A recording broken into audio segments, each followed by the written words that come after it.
What's up, guys? Welcome back to another behind the scenes kind of vlog. This one I just kind of wanted to throw together. I'm not gonna be like daily vlogging or like day in the life per se, but I do just kind of enjoy walking around holding the camera up and talking to it. It's weird. I can see the appeal and the allure to people that do daily vlogs. But this one actually does have something to do with the behind the scenes, loosely. You guys aren't going to see it, but I'm on my way right now to meet with a bank business manager that's going to help us out with some of the background information that we're going to need to be able to take Rum Runners as just a concept and bring it to an actual business. So I'm going to do that right now. You guys aren't going to be able to see it, but yeah, I just kind of wanted to vlog, so we're going to do that. All right. Let's go over to the bank. Man, this is terrible. I'm running late. Anybody that knows me knows that running late is it's just kind of my thing. I always seem to be running late, and I hate it, but I just always kind of seem to be doing it. So now I have way less time than I wanted to get to the bank because I wanted to be there early because I wanted to at least seem professional before I talk to a business manager. But, yeah, rolling up there, like, right on time. I guess that'll work. Let's do that.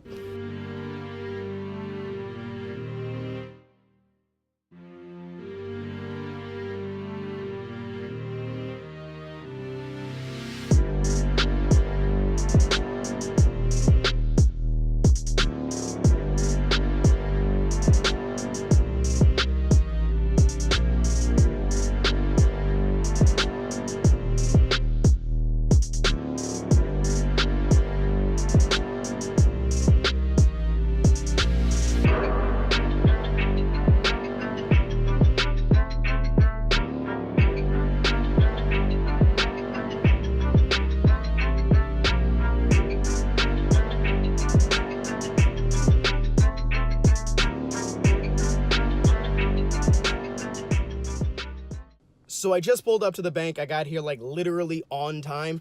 So I have to run in so that I can become like a better business owner, I guess. So I'm just gonna cut straight to that. Sorry you guys can't be there, but it's just gonna be boring business stuff. I really don't think you guys really want to be in on that. I'll tell you about it afterwards though. All right, gotta go, bye. All right, well, that was a long meeting, but very, very informative, very helpful.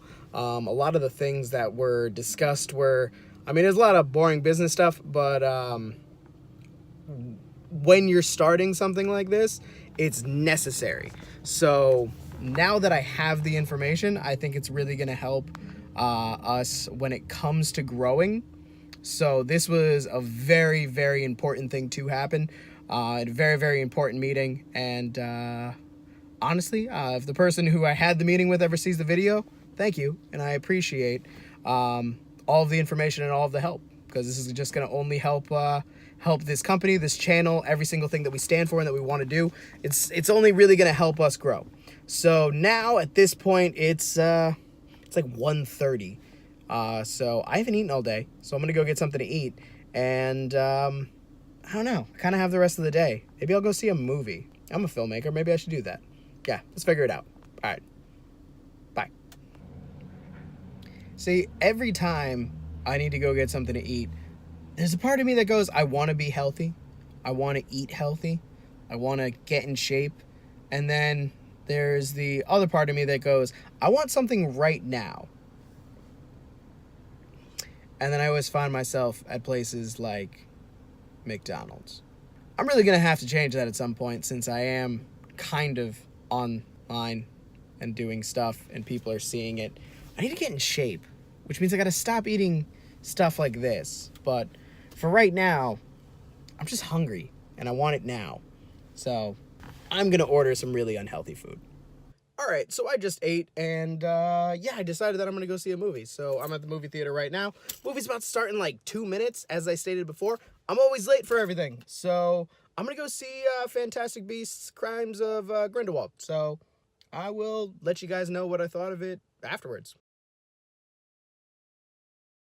All right, so just came out of Fantastic Beasts, Crimes of Grindelwald. It's always interesting going to see a movie by yourself because while you're sitting there, it's just you, the movie, and your thoughts. And since I'm setting down this path, whatever, path to become a filmmaker, I found myself dissecting the movie a lot more. Still liked it, still enjoyed it. Don't think I enjoyed it as much as the first one. This one had a significantly darker theme, more amiss to like the later Harry Potters, which is interesting because this is only like the second movie. But I look forward to seeing where it goes. All in all, it was a decent movie, not amazing. It was like most blockbusters. It was very big, very spectacular. There's just a lot. There was a lot. Still enjoyed it though. I enjoy movies, even if they're not things that blow my mind or completely change how I think about cinema. I still can enjoy it. So I enjoyed it, but I still don't know if I enjoyed it or liked it as much as I liked the first one. But I really loved Fantastic Beasts and Where to Find Them. So this one had a lot to live up to, and I don't think it really quite hit that mark. But that's just what I thought about it. So now I gotta go get Emma. So I think this is probably where I'm gonna end it for the day. I mean, just walking to the car, I almost got run over by someone not paying attention. So I should probably take that as, just finish this day out at home.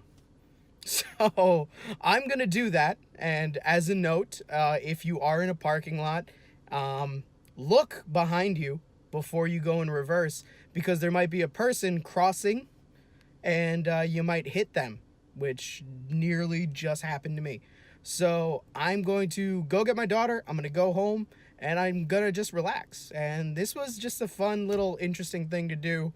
Just kind of vlog stuff.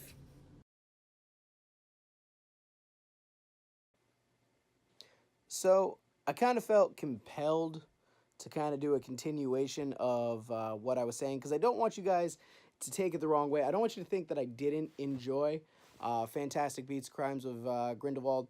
I did enjoy it. It was a good movie. I did like it. I think just to clarify what I was saying, because I've had some time to reflect on it, and I kind of understand what the movie was going for as I think about it even more. And there was a lot of parts that I liked about it, particular being Grindelwald. I thought Grindelwald was amazing.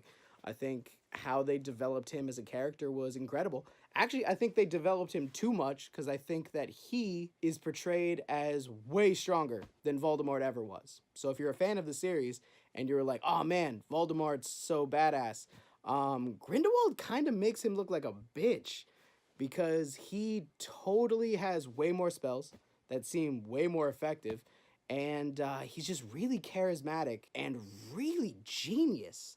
They did a really good job of making him into, like, really an amazing leader in a demented, evil kind of way. They did a really good job with that. So I want to give them props where they did a good job.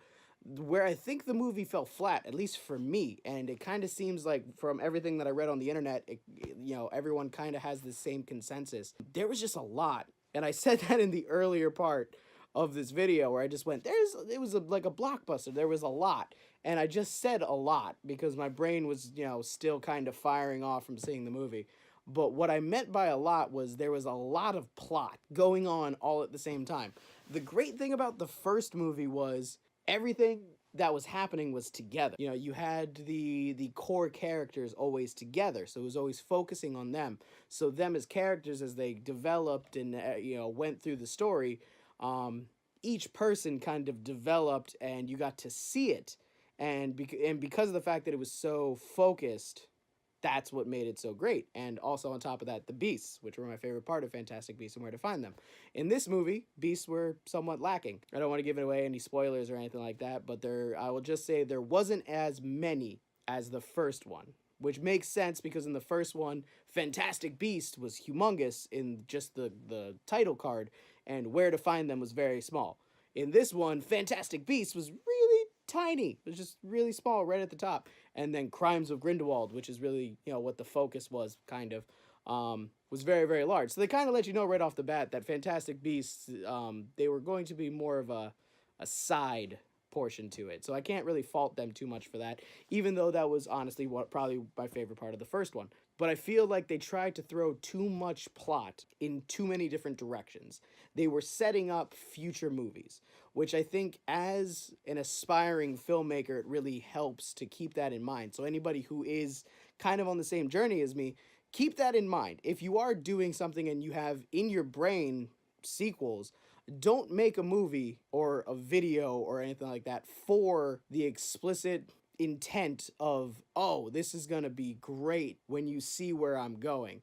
Because you're probably going to lose people before you actually get to where you're going, which is terrible because then you didn't act, because, you know, the people that started your, you know, movie or series or whatever, they're not going to see it come to fruition. But at the same point, it's terrible for just the audience perspective because, you know, you take the time to see something that you think you're going to like and then it doesn't quite deliver. And I think that's what I meant by this movie had a lot. It had a lot of flash. The CGI was gorgeous, which you come to expect from any of the, you know, Wizarding World universe movies. The magic was incredible. The creatures looked incredible. You know, everything it looked great. There was a lot of flash, a lot of pizzazz. It's the storyline itself was just a little too convoluted, probably. There's just a lot of things started that were left hanging, and it was really difficult to split your brain between, okay, so this person's doing this, and then this person's doing this, and this person's doing this, and this person's doing this, and then these two people are doing this, and it's all happening at pretty much the same time. And then, you know, with the jumping back and forth. So I feel like they kind of wrote themselves into a hole with that one.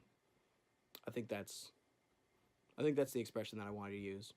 Wrote themselves into a corner. There we go. That's the expression that I want to use. Who writes themselves into a hole? It's just weird. But no, I mean, I look forward to seeing where it goes because I am, you know, I don't care how much crap I get for this, but I am a fan of Harry Potter. I loved, you know, the books. I loved the movies. You know, it took me a while to warm up to them. You know, I started them a lot later than most people did because I didn't want to seem like, oh, this weird kid likes Harry Potter. But you know, I did enjoy them. I really do like them. I loved Fantastic Beasts and Where to Find Them, and I like Crimes of Grindelwald. I just, as I said earlier, I had such high expectations, and this is actually something that Kyle and me have talked about, you know, frequently. He tries to go into movies not liking them, so that a movie can surpass expectations, whereas I constantly seem to make the mistake of having very high hopes for movies, and then, you know, they can never deliver. But I did like the movie. I just wanted to clarify that. There was really good parts to it. It's just I think that it didn't quite deliver as much as I was hoping that it would. Plus, also, the video is really short if I didn't do this clarification. So this should round it out. Plus, also, it like I said, it ties into what we're doing here. We are, you know, filmmakers or aspiring filmmakers, so dissecting film is kind of part of it. But I think I'm going to do the sign out now. So, once again, I am Jared. Peace, deuces, and I'll see you in the next one. You guys take care. Bye.